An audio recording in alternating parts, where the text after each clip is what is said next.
You can make yourself feel better with stories like that. You'll feel better. You'll think, oh, the universe is for me, and this is all good. But I'm wondering if that's a half step or a distraction. And if we really want to work on this practice of saying, he's having a thought. And really what it is he's having a thought about a thought. So the original thought is, this thing shouldn't have happened. I shouldn't have made a wrong turn. I shouldn't have forgotten to bring money with me to the store.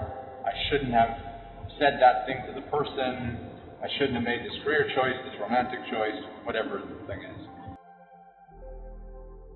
And then, to rescue ourselves, another thought comes, a thought about a thought. Says, no, it's good because maybe the universe is helping you.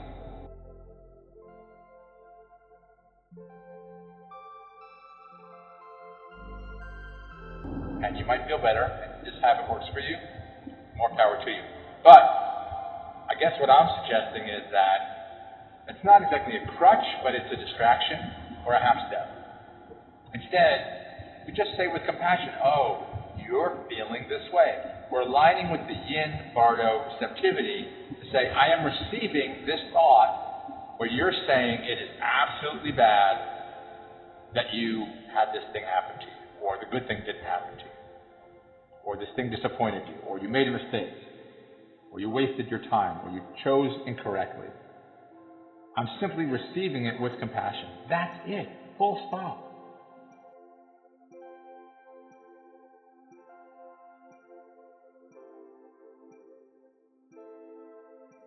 Because anything else is just following a yang with a yang, or following a yin-yang mixture with a yin-yang mixture.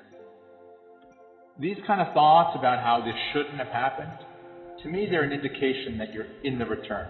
You've already entered the call and you're not in a mood to accept confusion, which most of us are not. That's what religion and science are all based on. I don't want to live with confusion. I want to live with probabilities, not possibilities. I want things to be explained and concrete, and know the rules and know how things are going to go and how I can be good. Totally understandable. But if you do that, if you abandon beginner's mind and don't accept confusion at the call, then the trial is going to be full of aggression, agendas, attachment, attitude. And one of those attitudes is, I made a mistake here, and I screwed up, and I'm angry at myself for X, Y, and Z. And then you're at the return, judging, grasping, defending, rejecting, regretting, and the thought comes, oh no, it's good. The angels made me slow down, or whatever the belief is, which may or may not be true. I'm not even saying it's not true. I'm just saying we're using that to help the future. We're doing that to help the future self. We're sending a message over the Bardo saying, this is true. This is true. Angels help you. They slowed you down so you wouldn't get hurt. Perfectly lovely, perfectly loving thing, but it's conditional-based love, and it's trying to use a story. Instead, what I'm saying is whenever you have a story about how this is good, or this is bad, or this is bad but it's really good, or this is good but it's really bad, mine does that too, that tells you you're at the return. It tells you that your mind is trying to send something over the gap. And instead what we're doing is we're saying, hey, let's just align as the Bardo.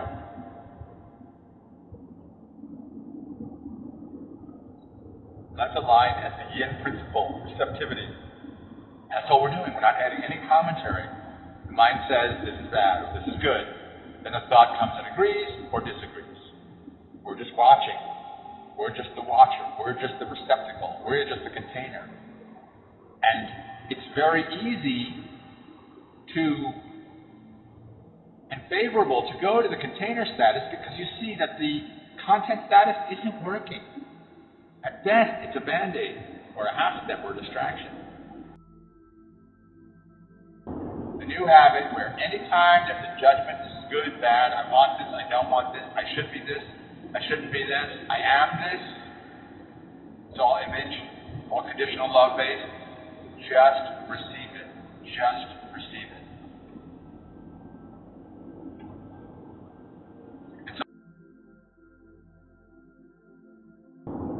futile to spend our time saying, this is good, this is bad, or this is how it works. The only useful thing to do is to simply perceive humbly with beginner's mind, and anytime there's a thought, this is good, this is bad, or this is bad but good, this is good but bad, this should happen, this shouldn't happen, this should have happened, this shouldn't happen, all that judging and grasping and regretting and resisting and reacting at the return is all an alarm bell to say, turn to your senses. What are you feeling in the body? Not what are you judging, not what do you need, not what does your future self need, not what should your future self do, not what should your past self apologize for or be proud of. That's all lower consciousness trying to influence what happens. Higher consciousness isn't trying to influence what happens, it's simply receiving what is happening.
The obstacle is the way. The Enneagram fixation is an obstacle. It's a limited way of responding to situations and making choices and judging ourselves. However, since it's so programmed, since it's so clear when we're acting in that program way, it's a pathway for forgiveness. It's like, oh, I couldn't be any different. That's the Enneagram fixation. Same thing with the Cartman drama triangle. This propensity to declare persecutor, rescuer, and victim. If you see these things happening, just a thought, just a thought. The obstacle is the way. Just a thought, just a thought. The obstacle is the way.